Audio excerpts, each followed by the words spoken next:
This is the Real Estate Power Play Podcast, getting you the information that you need to be a successful real estate investor. Hosted by Mark Monroe, Ronnie Walker, Gabe Rodarte, and me, Marty Grizzanti. Combined, we've done thousands of real estate transactions.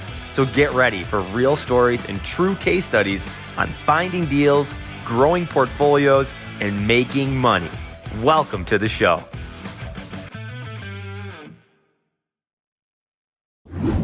What's up? How you guys doing? Doing good, man. Power play. We are here. We're here talking about seller objections. Seller objections today. Can you guys hear me? Yeah, I hear you, dude. All right. Yeah, guys. So we come to you every Tuesday. I personally, guys, I don't know about you, but I have been talking to a ton of sellers lately. So I am excited to hear what you guys have to say, because I feel like we all have talked to them. We've heard everything in the book. I want to steal some lines from you guys. I want you guys to steal some lines from me. I want to hear, guys, you guys who are watching today, ask some questions. Like, ask the questions. What objections, what things are you hearing? We want to do that. Also, just as a plug, Mark, do you want to tell them what we got going on, what we got launched?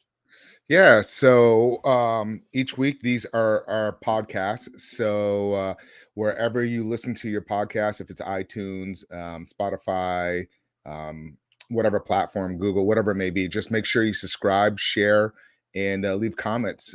Please, we've greatly appreciated it. And if there's anything that you want during one of these episodes, just let us know. We'll be more than happy to kind of go in detail and talk a little bit more in detail about it. I love it. So what do you guys got going on? I mean, are you guys feeling like you're flooded with sellers? Is there more conversations, less? We're moving into the holiday season. What does this look like for you guys? Kind of unpack. Gabe, I haven't seen you in a while. What's going on in your world? What's up, fellas? Yeah, so yesterday just had a good conversation with someone where we know who's really experienced with talking with sellers and buyers to help offload some of the things that I have going on. So we're now pushing some of our leads that direction, because we have stuff going on, and I'm just trying to monetize everything that I have. And for me to do that at my type of operation, for those who don't know, I don't have a 10, 20-man team, 15-man team. I have basically a team of 5 people at the most, and with this person that we just brought on. And so what she's going to do is she's going to help us with disposition and really help us with the title issues, anything that comes up to closing, because disposition is really involved in a lot of the closing part of it for us. And so we're moving into there. Also, we were kind of prepped up beforehand, knowing, I mean, I've been doing it for long enough. So you really want to get your November, December, January, you want to make sure that you're top heavy on that when it comes to leads gen and stuff, because things can tend to slow down or don't move as quickly as normally we do, just because of Christmas parties with title companies and, banks and whatever else we're dealing with. That just is not a normal thing. It's the holiday season. It's just what it is, right? So that's what we're working on there. And that should push us all the way to January-ish. And then we're picking up some mobile home park stuff. We got some land things we're working on. We're working on a lot of creative things that is also adding to the queue. So a lot of phone calls, lots of phone calls. Great stuff. I love it. Nice job. How about you, Ronnie? What do you got going on? Right now, it's we actually have a lot of seller leads. Typically coming right up to Thanksgiving in the past is a big closing, and things start dropping down right before the week before Thanksgiving. But we are actually experiencing a lot of, if you guys ever had that feeling where it's like, all right, let's come to work, let's go. And then it's like, wait a minute, I got to call 26 people today. What the heck? Why is there 26 people that want to hear from me? Right. And then it's like, okay, how many people are going to, and then in your head, you're like, okay, what are these people going to say? What are the questions?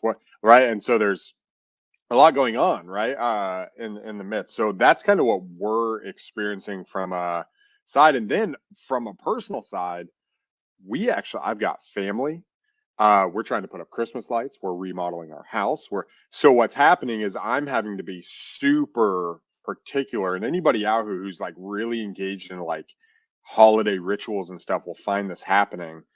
But you got to be really on point with your time, right? Like, what are you working, especially if you can't take off a month and a half. Like a lot of investors here, especially buyers, they'll disappear for the month of December, right? Like they'll literally like, hey, I'm out, which is cool. But sometimes you can't do that. And so being able to be like, okay, I have a lot going on. What's my schedule going to look like? How much am I going to work? And okay, let me allocate my resources to buy the best possible opportunities. Because one of the things that I've found, and guys, I'd like to hear your stuff, but the last 4 years, some of my most discounted properties have come in December because there's not a lot of investor buyers. And so a lot of people might be waiting, but the people who can't wait or who don't want to wait, you can usually get it for cheaper. So what about you guys? What are you seeing, Mark? So one thing about the holidays, and I'm sure you guys have seen this, that's great that you got a lot of those deals, but I've always told people, and even besides real estate, my past businesses, mainly actually in real estate, believe it or not, when you have a contract going out to a seller, I highly, and it's like Wednesday before Thanksgiving, I highly not recommend sending that out to the seller, because they're going to be sitting there with their family, going to be talking about it. And then the family's like, oh, don't do that. I got a realtor over here or that. I would wait until like the family's kind of gone after the fact. I can't tell you how many times I've lost deals and deals blown up because somebody on the family member thinks they are a know-it-all sitting at that table. But overall, you are correct. A lot of investors are traveling. Like I'm getting ready to head out. I'm flying out on this Saturday, and then I'm going to be out in Palm Springs for a week. And then from there, going over to Vail for almost a week. So, the same thing, December has actually been great months if you kind of work through it and plug through it. Ronnie, where those leads come from, by the way? So all of our leads are actually come from cold calling. So we transition. Well, actually, we didn't transition. We added a layer of actual homeowners, people who live in the property outside of absentee owners, and we're finding quite a bit of success in that. And what I'm finding, because we're also trying to build our portfolio back up, is when we're calling, like what you're saying with the family, you got to be really, really weary about that, right? Especially now, if they're older and their kids come in and everyone has these different things. But what you can do is just straight up ask them, hey, are we trying to come to a deal, or are you just trying to get my offer? Right? Like, I've been doing this a long time. Do you really want to sell? I just had a conversation with a guy this morning. I was like, and I'm supposed to call them this afternoon. I was like, look, he was asking 330. We're talking about 180. So he came down on price a little bit, right? A little lot, like 50 grand. But at the end, he's like, I was like, do you really want to sell? Like, we're talking about Christmas. We're talking about moving out. He's like, dude, I've been here for like 7 years now by myself. If we can come to an agreement, I can be out. It's okay. He's like, I want to go to Tennessee. I want to do this. I was like, all right, well, then that gives you. So let me see what I can do. Let's reconnect. Right. But really trying to cut through that fluff, because a lot of people will start throwing up fluff in front of you and cut through. But yeah, as far as the leads go, man, it's everything we're doing is cold calling, and we want better properties for our portfolio. And we find that some of the nicer houses that we get for discounts actually come from people who live in the properties versus just investor properties. Hey, Gabe, that's good stuff, by the way, Ronnie. I like that. Thanks for sharing. I appreciate it. Gabe, tell me a little bit about your new hire there, your acquisition person. Like, how's that role? Like, how's that going to fit into your company, and, what's your goals and your KPIs for that particular person? So I got this idea kind of from what Ronnie we talked about this a couple months ago, and I was like, well, if I ever get to that place of wanting to do that, then I'll do it. Well, now that I'm working in some of the commercial space, so for land, multifamily, storage, RV parks, it's just the stuff that I'm really intrigued about getting into and doing more of. I'm finding what I didn't think was possible for me, because I think sometimes I'm Superman and I could handle all these things. Well, I'm running out of time. I'm running out of space. I'm running out of mental energy, and I'm running out of things that I wasn't used to doing before, because I was like comfortable. Like, I know how to do deals and flip and seller finance. I know how to do all these things. So I'm in my groove. And then I'm like, okay, wait a minute. Something's interrupting my groove. It's like having that kid, right? And that kid, you have a child, and then it's like, wait a minute, I have a routine. You're messing up my routine. So then I realized, I'm like, well, I have all these leads. I have this stuff, what's going on. what about if I just had someone help me, monetize some of these things and do it more of a contractual basis instead of actually having it part of a team or an employee type setup. So we just come to an agreement. I've known this person for many, many years, does great business. And, we have a lot of similarities, a lot of things in common of how we see business, which is number one, guys. You got to be able to do that and sift through that, right? And then I'm like, hey, if you're the type that wants to go and take this to the next level of like trying to do 10 deals a month of just single family, I don't know if I'd be able to help support that for you, because I'm spending a lot more energy on some of the things that I want to do. My goals have shifted. And so with that being said, they were like, well, no, I'm actually okay with offloading this. I actually have other businesses too.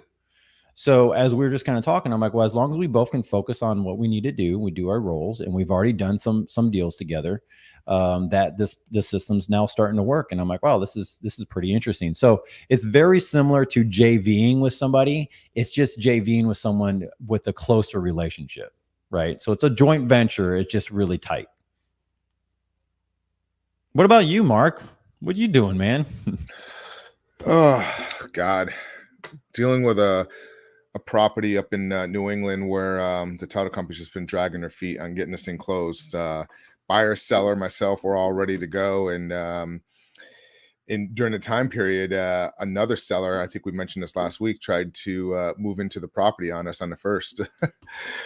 So other than that, it's just plugging away and building out another platform, working on some land development stuff. So that's kind of really what I've been focusing on. But the problem with land development, you're putting a lot of capital out before you see anything returned for about 1.5 to 2 years, but it's just putting it into the pipeline. So I'm excited about that stuff, and just, keeping the deals coming in, and, working with, I guess, I call them JVs / students, if you will. I don't charge them. We just kind of JV together on it, but been picking up a few or more of those and just kind of really coaching a lot of those people. So, and that's why I think this, this is great that we're going to talk about seller objectives today, and let's just get into it, and let's talk a little bit about it. Ronnie, Gabe, by the way, Gabe, I gotta I can't thank you enough. About a couple of years ago, you really, we were going back and forth and talking about seller objectives, and you really brought it to another level. So, to even work with the sellers and get deeper discounts. So, I'd love to hear both of you guys' opinion on that. Ronnie, why don't you jump in and kind of start with? Yeah, I wanted to just kind of bring up the topic, right, of the objections and what the sellers are trying to accomplish. And what are some of the things that we run into, right, as investors when we're talking to them? And I think that as we're talking to people, it's easy to like Google a list of questions, but what I found is I've been on the phone a lot more is a lot of the questions are not actually the objections, right? A lot of the objections, Gabe, I want to hear this from you, are kind of unspoken objections, right? There's this hesitancy. There's this I don't know if I can trust you kind of going on. And so there's not a lot of, hey, hardcore, that price is too low, right? Like I don't hear a ton of that. What I hear is a lot of and you hear a lot of wishy-washy because people don't want to be super confrontational. And that's a lot of what I'm getting. Now, we do get stuff like, hey, why should I go with you? Right? Like I get a lot like, why? Like I'm getting a ton of calls all the time. Right? It's not necessarily a question, but it's like, oh, everybody's calling me. And that's kind of an objection, but it's not, it's kind of like throwing you off your game, or it's trying to. And so stuff like that is what I'm finding is there's statements that people are trying to see what you're trying to do or what you will do or how you'll respond to gauge. It's kind of like playing the hard to get, right? Like when you're dating, someone throws something out there because they're kind of testing you, right? Are you confident yourself? Are you good in your own skin? Can you respond? This is a lot of the questions that I'm getting, or the reactions that I'm getting from sellers. And we can talk about kind of processing through that and what that looks like for me. But Gabe, what about you as you're kind of going through these bigger deals? What is that? Are you getting like hardcore objections, or what are you getting back from sellers? So I feel like I've morphed in the last, I don't know, 6 months on just how I look at objections nowadays.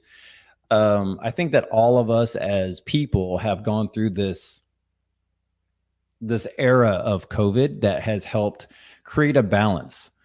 And if you look at it in a way of, and people might go, well, that doesn't make sense. Well, it does. It helps balance out the perspective of a seller and a buyer, which would be me, and me look at them and go, look, we actually have a lot in common right now. If any what time was a time for you to talk about what you have in common, it would be right now. And so you can bring up a certain topic instead of just about the property. You know, there used to be a thing that we do, and I still do at networking events. It's called form.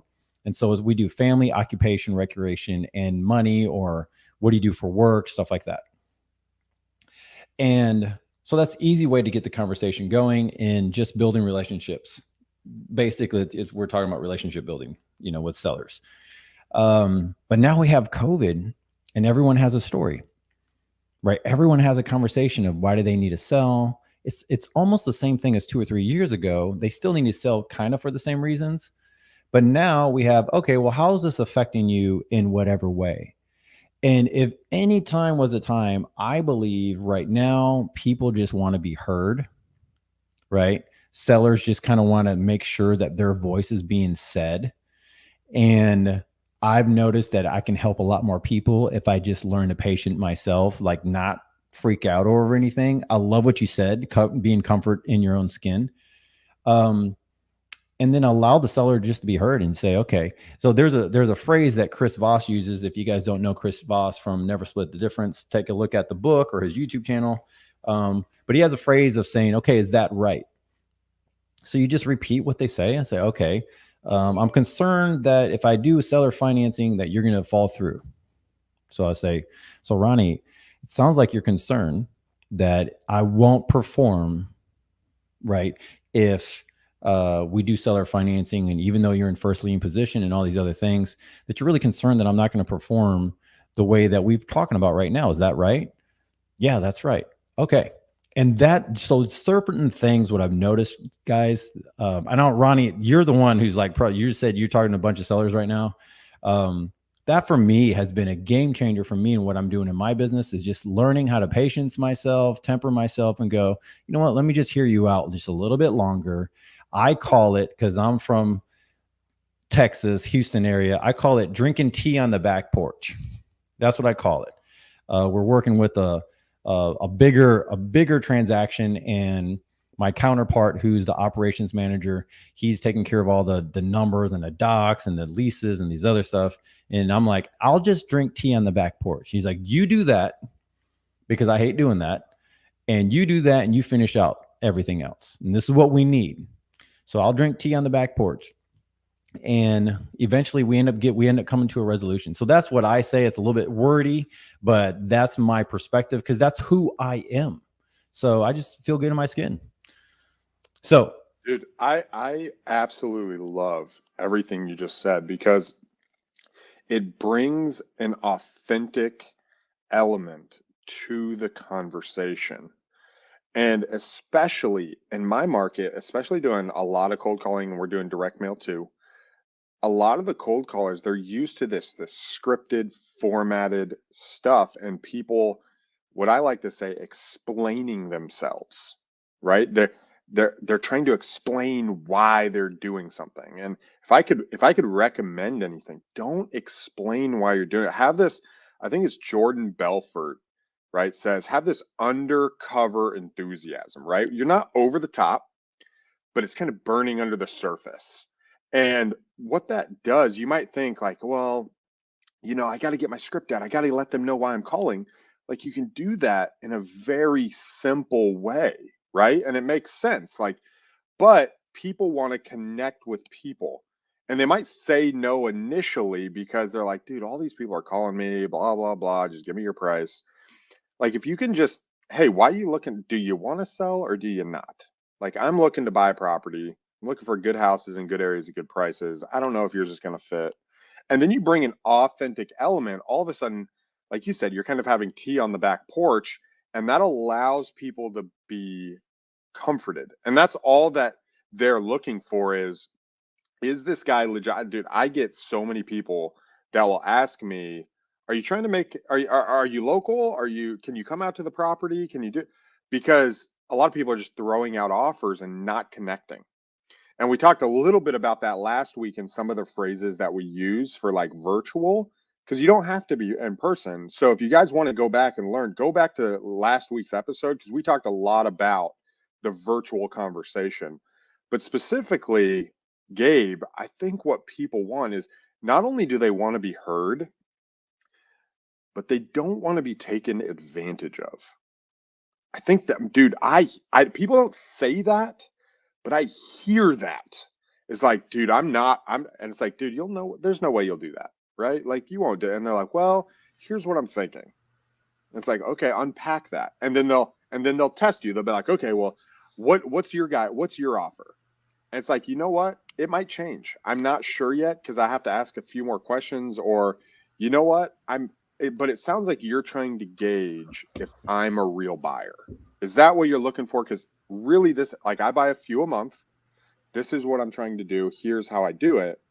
Is that something you want to work together on? And like you said, if you can kind of calm down and try not to get through your entire script in 7 minutes, and instead, like, just calm down. Hey, what are you trying to do? Like, you trying to sell? What price do you want? Okay, you want 150? All right, cool. I don't know if I can do 150, but why don't you tell me about it? Okay, why are you looking to sell? Looks like a great place. You've been living there for 30 years. Well, my wife died and blah, blah, blah, and this happened and this. Dude, do you really want to move? Like, where would you go? I'd go to Tennessee. Tennessee? I had a dude just yesterday. I was talking to a guy, and he's going back and forth. Real hard guy to talk to, right? Oh, at this price. I was like, where'd you go? He's like, South America. I was like, South America? He's like, yeah, or Ireland. I was like, dude, that's totally different. I was like, I'd go to Ireland. I've been there a number of times. I love it. Like, what's the difference? And so he just opened up, and I have a call with him later this afternoon at 4:30, simply because I listened to why he was transitioning. And so, Mark, what do you see? And I know you're working with a lot of JVs and doing that, but you're still talking and negotiating, especially these bigger deals. What is some of the resistance you're running into? Well, I mean, to be frank, I mean, we're majority of the time, I feel, talking to sellers, we're shrinks. You know, that's you're kind of asking questions, and especially if they're motivated sellers, you want to ask questions. And another little tip here is the person who always asks questions, especially if you're new and you're kind of scared. He who asks questions is the one always in control of the conversation. So if you ever feel you're losing control of a conversation talking to a seller, just start asking questions again about the property, and then you kind of gain control. But what I've always done, and it's worked really well, I would say probably 75-80% of my conversation is really getting to know them and not even talking about the property yet. It's just getting to know them about their sports, their children. And then I'm noting all this stuff. I had one where I was talking to a seller. They weren't quite interested at the time, but they were taking their daughter up to orientation at college. And I noted it in my CRM. Did a follow-up phone call a couple months later, and like, oh, how did that orientation go? And he goes, how did you remember that?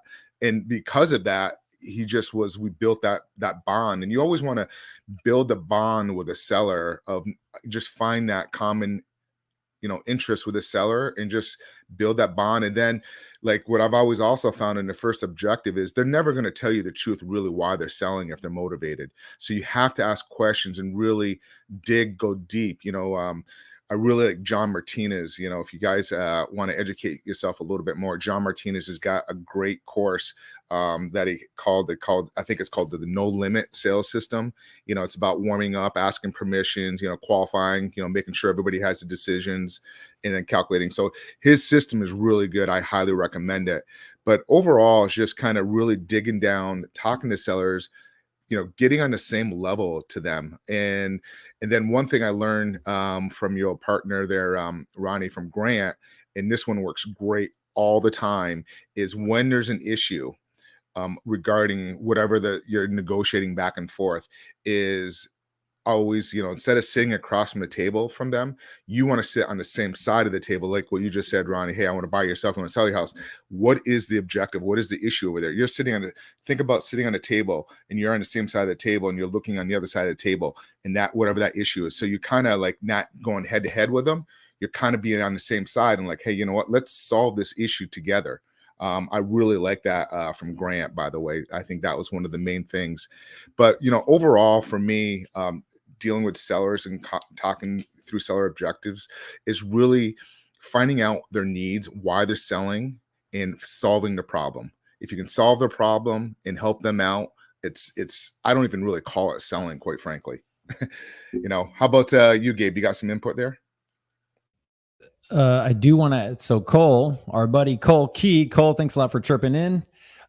He asked the question of saying, and this I think would be great for Ronnie because he's so good at it. It says, what is a key phrase that y'all go to de-escalate a disgruntled seller to get them to not be defensive? I just had this happen this morning, which is awesome. The dude literally said, "You're trying to make $120,000 on my property. Why would I sell to you?" Right? Like freaking out. He didn't say it quite like that, but he was upset. Here's how you do it. You apologize. That's what you do. Hey man, I'm sorry I offended you. Or hey dude, I'm sorry. I must have missed something. Did I do something wrong? Like, dude, we got off on the wrong foot. What I said to him is, dude, it seems like we're not dancing the same dance. That's literally what I said to him. I was like, dude, I'm sorry. I must be looking at something weird. There's some other fees and other stuff. I apologize. It must seem like we're not dancing the same dance. Like, what is it you're seeing? And why do you think that? And then what he said, he kind of explained the realtor he got said it could sell for $370 and blah, blah, blah. I was like, I really appreciate that. But on a $400,000 purchase, there's like 40 grand in fees.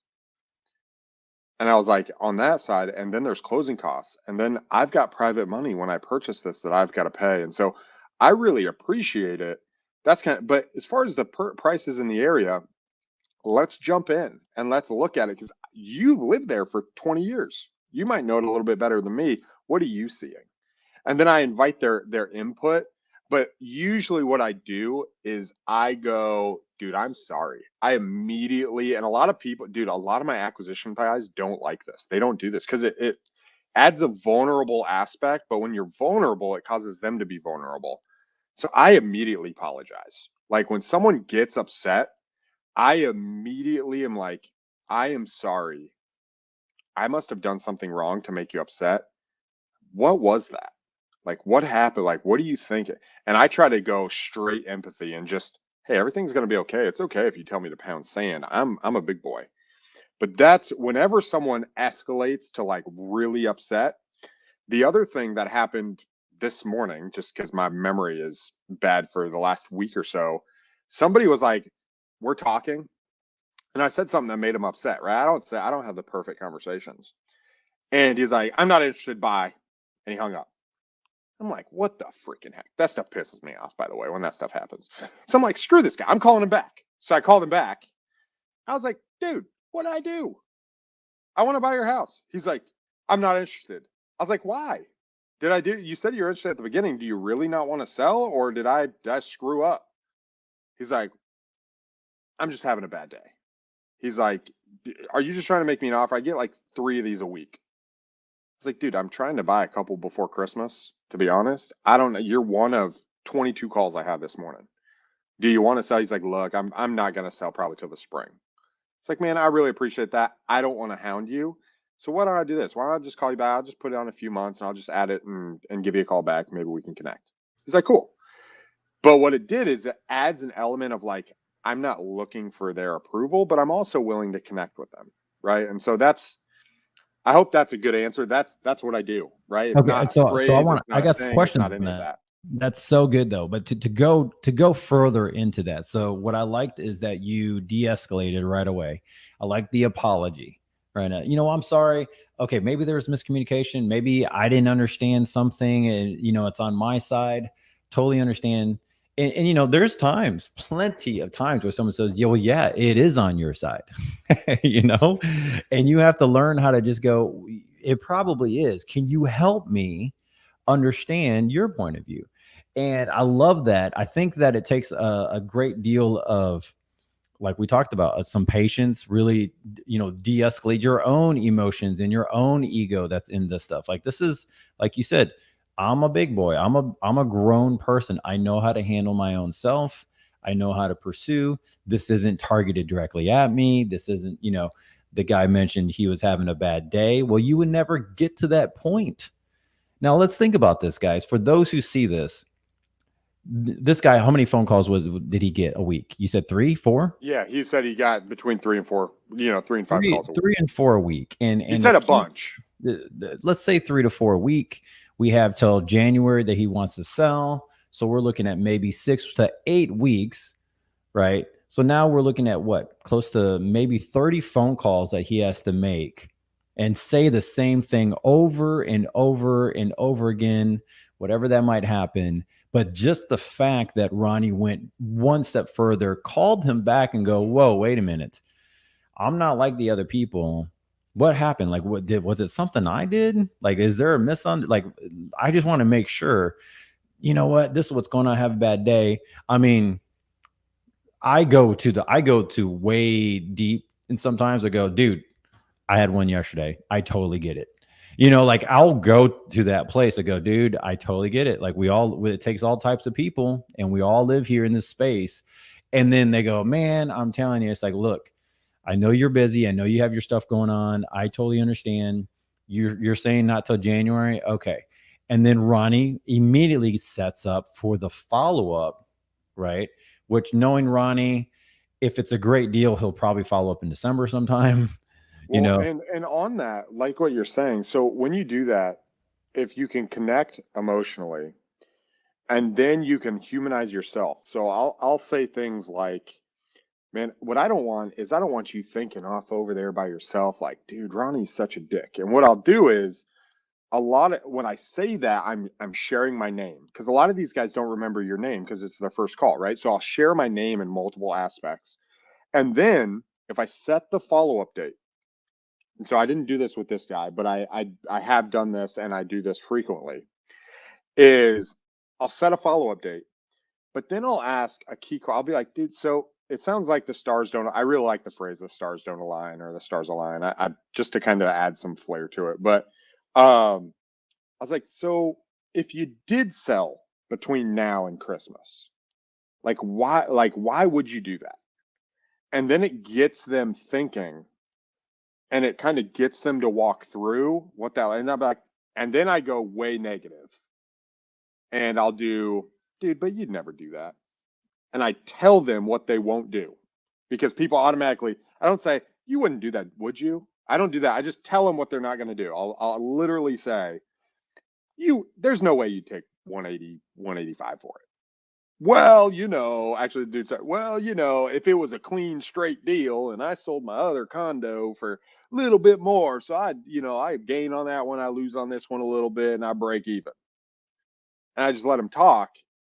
But that's kind of my process, right? Is it's like never split the difference. It's really emotional. Mark, what about you, man?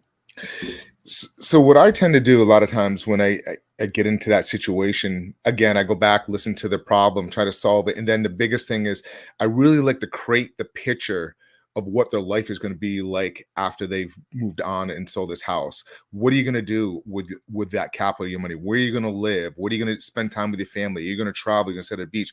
So I start asking them questions, and then they'll answer those questions, and then they start planting it in their mind. So they start visualizing, almost like, think about if, a lottery ticket is at like, $1 billion, and everybody's starting to think in their mind what they're going to do when they buy that lottery ticket. I kind of create that same visual asking question to the seller. So then it makes it a lot easier for them to kind of move on. Does that make sense?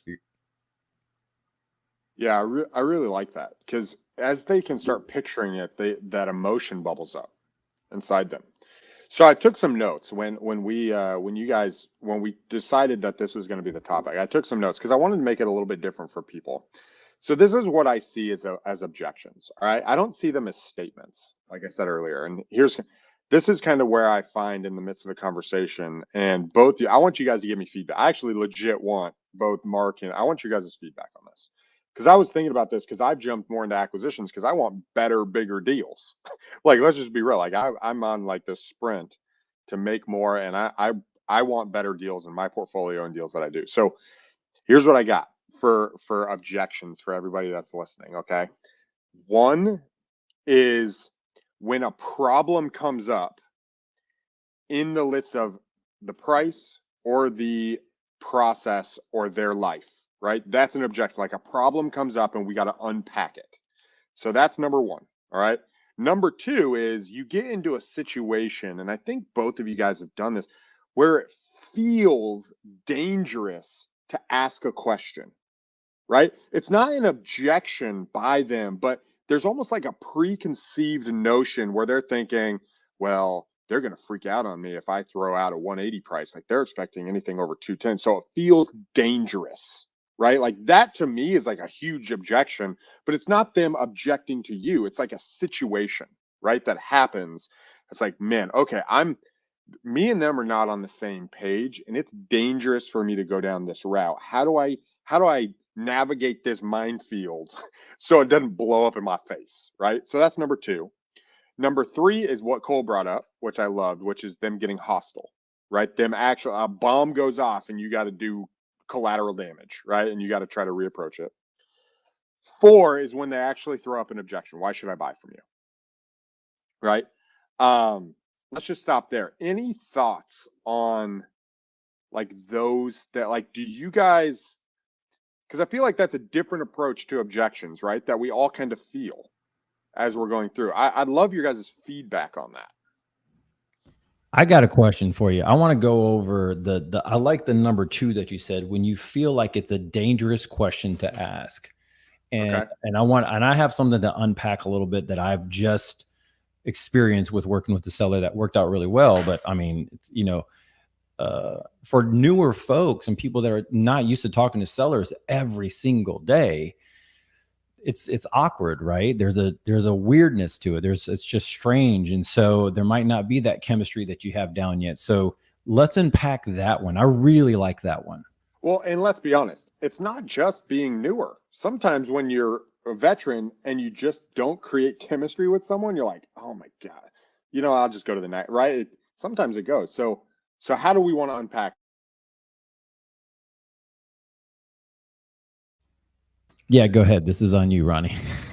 All right. So so let's do that. So the way that a lot of times it comes to price, in my opinion, right? You might be thinking, man, this guy's just attacking me, or this guy won't change his perspective. Or you might be thinking, this guy just mentioned Zillow, right? Like he mentioned that the Zillow price is 255. Like, oh, how am I going to offer this guy 170? Right? Like, how am I going to do that? And so when I go in, I like to praise them first for whatever research or whatever they've done. Hey, that's awesome. It's awesome you're doing some research and you're getting some people's opinions and you're looking at that. What have you found out? And then I just let them unpack. Okay, cool. Okay, so that's awesome. What does the house need? And then a lot of people will expect you to lowball them. But what I've found is people don't expect you to share other high prices that are around the area. So what I like to do to kind of pull away is I do like a takeaway. I say, hey, there's another property that sold for 355. Dude, that guy put like 90 grand in the house in the last 3 years, like in the last 2 years. Have you put that much money? Oh, no. My house isn't like that. Okay, cool. So can you tell me what you have done? Well, I've done this and I've done, dude, that's freaking awesome. So I'm seeing these other ones that cash sales or don't try. I'm just blank street that I'm looking at right now on it sold for 104. And this one sold for 108. And this one sold for 112. And dude, there's one up here for 85. Like, what do you think is kind of like well, I was thinking this, like, what's the least? I don't know. I would really like to be 110. And then I do the takeaway. And this is where I like to use the takeaway. Dude, there's no way you'll take 280. Well, maybe I would if blank, right? And then you just let them talk. And then you kind of, okay, so are you really wanting to sell or not really? And then I go to try to get a commitment from them rather, because one of the things that I fight, especially in the dangerous scenario, is people just want to get off the phone or they just want to leave.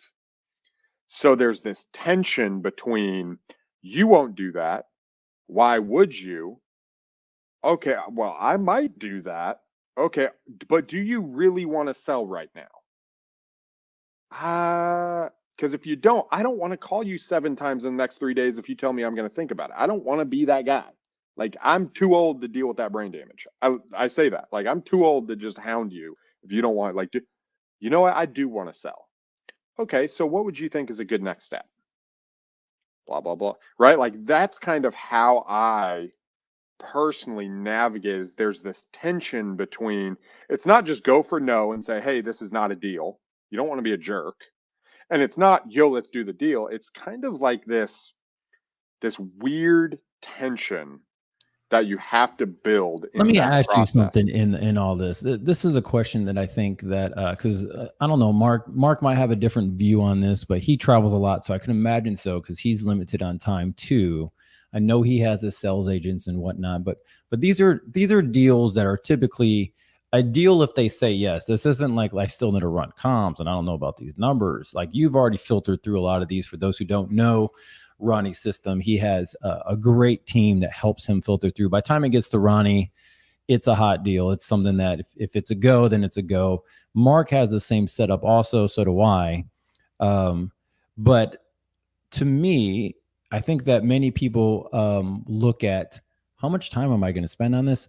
You know what? This is going to be a long conversation. I'm going for no. Is this number going to work? Is it not going to work? Is this going to be here? It's not going to be here. And you have both parties going for no or yes or no. It's a binary thing. So how do you either get your team, Ronnie, or yourself to go, this is the most important conversation right now because this fits my avatar. This could be a deal if we could come to an agreement. Let me spend another minute or 2 minutes by asking these questions. How does that resonate with you? Yeah, so I have been, as of recently, wrestling with this. And the reason why is a lot of times we want to go for no quickly to just get things that aren't deals off the table. And what I like to say is, hey, if it's a no, no, no, no, no, no, no, no, and then when someone says yes, it's a boutique service, right? You spend the time. But what I've found in training acquisitions, and I've gone through a lot of acquisition coordinators, right? Is they really just aren't comfortable with the emotional side of making a connection and being vulnerable, right? When it comes to the team. So I actually err on the side of trying to unpack and have a long conversation, have a 20 to 30 minute conversation with them because, guys, let's be real. Like a lot of times people just won't open up because in our market, and there's an X factor here, and you guys might think, hey, I need to get people out of the way, but there's an X factor here that I feel like I'm running into is that there are so many sellers out there that are willing to sell at the prices we want. But because they're getting 5 calls a week, they're talking to VAs who walk through the script. They don't make a personal connection. Nobody really cares about what they say. People have gone through the training and they try to train a VA and a VA tries to do it and they just sound terrible, right? A lot of people have this massive negative impact that as soon as they realize, dude, this guy's actually really cool to talk to, all of a sudden, it's like, dude, I don't know if I can come up to where you're asking, but like, what are you trying to do? Like, what would you say if I offered you 170 instead of 230? Man, I don't think I could do that. And so for me, my recommendation to anybody out there, and guys, this is me being trans, I've taken more on acquisitions simply because I'm willing to take a little bit more time because I'm kind of genuinely curious about anybody I talk to, right? I'm not just like, I like talking. And so what I found is, dude, in in a month of just me being on the phone, like literally my goal is 3 hours a day of being on the phone. I'm making a whole bunch more money, where before it was just being processed out. For those who are So listening, I take that's more time. 3 hours of talking to sellers, not just talking on the phone. Yeah, talking Yeah. to seller. Like this is Yeah. just seller conversations. Absolutely. Absolutely. Just seller conversations. So the way we do it, and to kind of get a picture, so we have our seller leads in Podio, and I have a smartphone and I have a smart dialer. So I can go through and I can hit the dialer and it just goes on my active leads. And then what I do, I actually had a conversation with one of my guys the other day because he does not like that I do this. I told him, I was like, dude, I don't care if you just talked to him like 4 hours ago. Like I'll jump on the phone and I'm going to ask him how you did. Hey, are you coming to an agreement? What's going on? And like, it's better for me to just roll with it than to like pre-prep, because I find when I prep, I have a hard time pressing the call button. Mark, what do you think? I actually want to ask Gabe the same question that you just answered, because I want to see his perspective. Is because a lot of times most of it is price, the objective that we all come up to, and I'd love to hear Gabe your input and how you handle that. What part? What part of the objective? Where the price, when you're trying to negotiate to a good price, because you and I have had discussions, a couple of years back, and you really helped me a lot with that, where I've actually gotten much bigger spreads because of that. And Tell me what I said. Where you got that, what was it, that probate lead? Remember that probate deal? The probate. Man, I can't remember, but I remember you. I remember doing. You got a good probate deal that came in. I don't know if you want me to explain. The one that I did. Yeah, one of the ones I did. Yeah, probates are unique, and really probates. You're sifting through many issues in probates, but you really gotta come with the understanding mind that somebody has passed away, something has transferred over to that executor of that.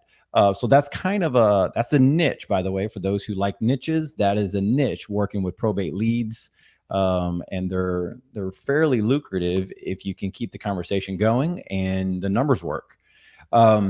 So for me, when numbers don't work out, it's probably one of the toughest things for me, guys, to be honest, and because I want full transparency in the power play, realizing we all have our things that we still have to work on. We are not the top notch person in the world where we have no issues, and we are normal guys that are just running our businesses, and they're successful in their own unique ways, because we all do different things. So I just want to put that out there. So yeah, full transparency. Whenever our numbers don't fully agree, we're working on one right now where we're about 50K off. And I'm like, well, okay, well, why do you need that extra? And I'll let them know, okay, well, this is where I am at. Let's go into the conversation. Let's just start talking. And the whole part of dangerous conversation, that the dangerous part of it, that I liked what Ronnie said, was you feel like it's going to be, a little off-putting or offsetting.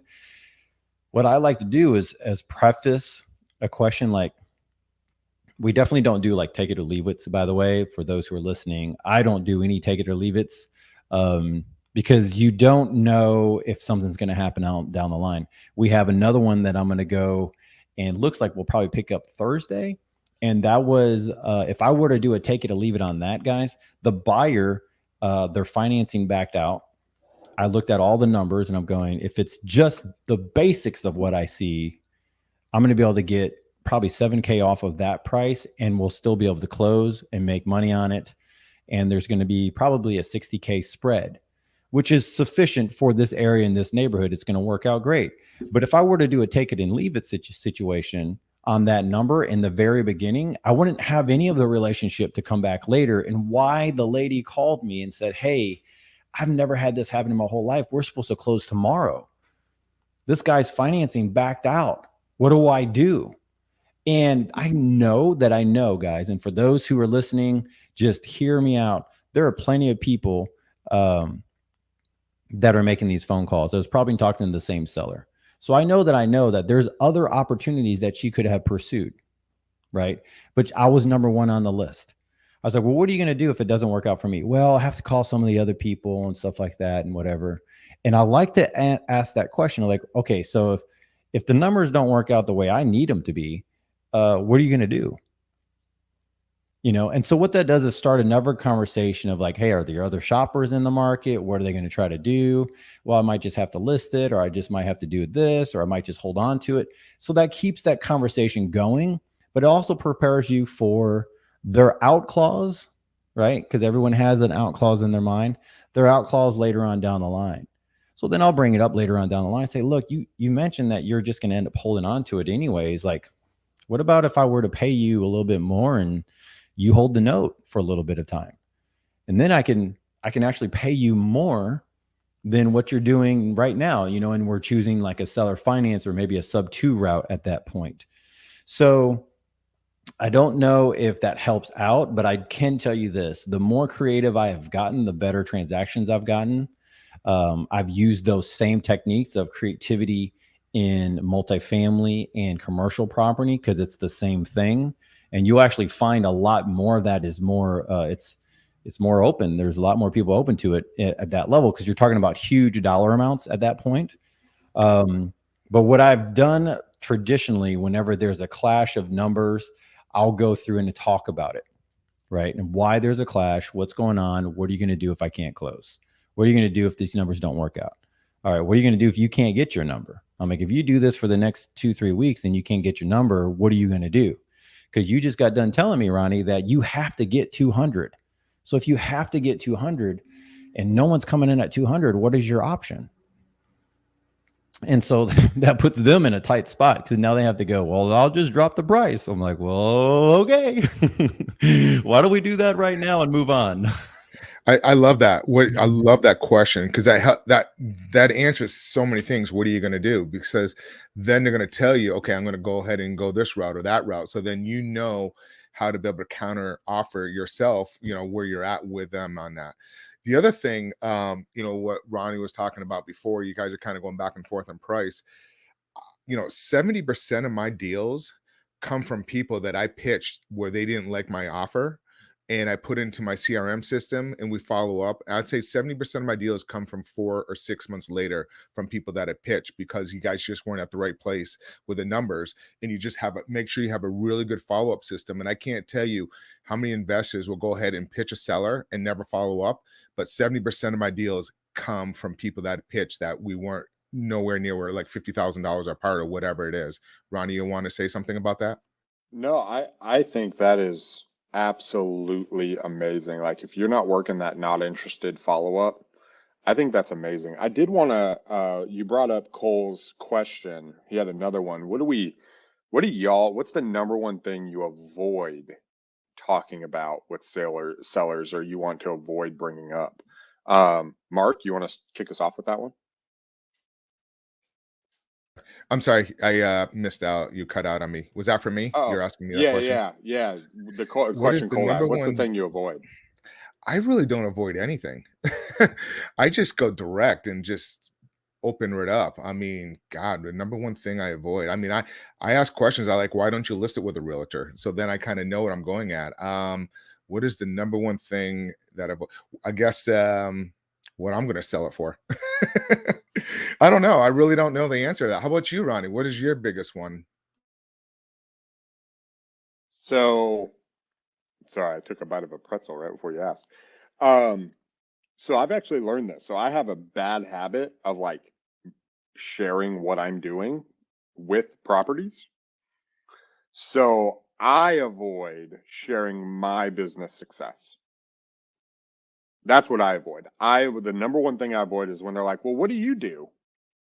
I'm like, well, yeah, I call people like you and we talk about it. And we get deals. I got like 6 going on right now. And, we go over here and then all of a sudden they're thinking, dude, this guy makes $200,000-$500,000. This is not the guy I want to work with.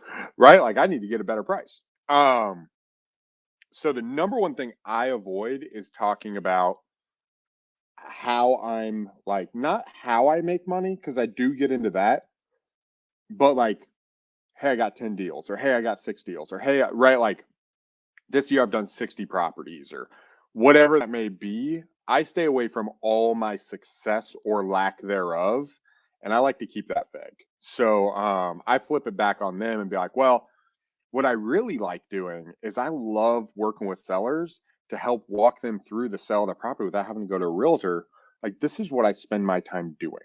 And then I just put it right back on that what I do is help you and people like you. So that's what That's really good. I want to just tag on that, because I was looking at the question, and now that you bring it up, while you're talking, I'm going, well, if I'm a seller, there's a pecking order on every playground. That's a phrase that someone told me a long time ago, and I just kind of stick to that. But there's a pecking order, and that seller is going, dude, that's balling. Just FYI, everybody here, that's like a pecking order on every playground. On every playground, there's a pecking order. And in the conversation, you want to have authority, but you don't want to have so much authority where you diminish your credibility by going, well, I'm the biggest guy in the world, because now they're going, well, this guy can out negotiate me, outmaneuver me. He's going to be outplay me. No, I don't know what it is, but Ronnie, no, you're too skilled at this. You're too good. And I don't know what you're trying to do behind the scenes. And so you don't want to lay that out there, right? And because that's not really your intention anyways, but it might come out that way. And so the way I look at it is do the exact same thing, then end up asking the seller question, because really they might be just asking credibility questions. And that's the thing, is make sure you know how to answer a credibility question compared to a question that we might be having a talk within peers of going, well, this is what we've been working on lately. They don't really want to know all that stuff. They want to know that you're credible enough to purchase the property, to do what you say you're going to do. Right. And I think that's kind of something, it's cool that we all ended up there, because that's really something that we would not go towards and avoid in a conversation. That's, I guess the more I think about that, what Cole's question there, it is like right there with Ronnie was saying, I usually don't tell them my exit strategy. You know, if I'm going to do a wholesale deal, I normally don't tell them that. And I don't tell them exit price. I just say, hey, you know, I might do these things. I may, you know, fix it up, bring a partner in, you know, hold it. I'm not sure what I'm going to do with the property yet. So I usually don't tell them really what my exit strategy is. But then sometimes I will kind of say, hey, I'm going to put a tenant into the property or something like that. As long as I'm solving the problem, they usually don't care, you know, what I'm going to do with the property. But that's really the only thing I avoid on it. But that was a great question, Cole, by the way. Cole, how about you? What's the one thing that you don't normally you avoid when you're talking to sellers? Because we know you're out there. By the way, people don't know Cole. He's in the Dallas area. He's a great person to kind of team up with out there. And he's very knowledgeable on creative financing as well. So, but I like this segment. It was very good. You know, yeah, good stuff. It was awesome. I think this is stuff that people aren't really talking about. I think a lot of people dig into when people say these questions, right? They're not really digging into the scenario, because I think the scenario is where the problem is, right? Or where the hard stuff is. So guys, everyone here, we come here every Tuesday. We're here to bring, like this, real conversations, what's really going on in our business. We want to unpack this and bring to you and show you what we're doing, how we're having success. Also, we launched our podcast. So it's on whatever podcast side that you guys want. Please do us a favor. If you guys like the content, if you like what we're doing, like it on whatever platform you're watching. Go to our YouTube channel and subscribe. You'll see it on our YouTube channel. And go to iTunes if you'll leave us a comment and you'll download it, especially within this first little pop that we just launched it. It'll really help us out. And we would really appreciate that. But also, if there's other topics you want us to talk about, we will dig in. We'll jump into it. We'll talk about it. But we are coming here every Tuesday at 12 Eastern time. Until next week, guys, have a wonderful week. See ya. This has been another episode of Real Estate Power Play, guiding real estate entrepreneurs to a brighter future. If you liked what you heard, consider subscribing wherever you listen to your podcast, or follow us on YouTube at Real Estate Power Play.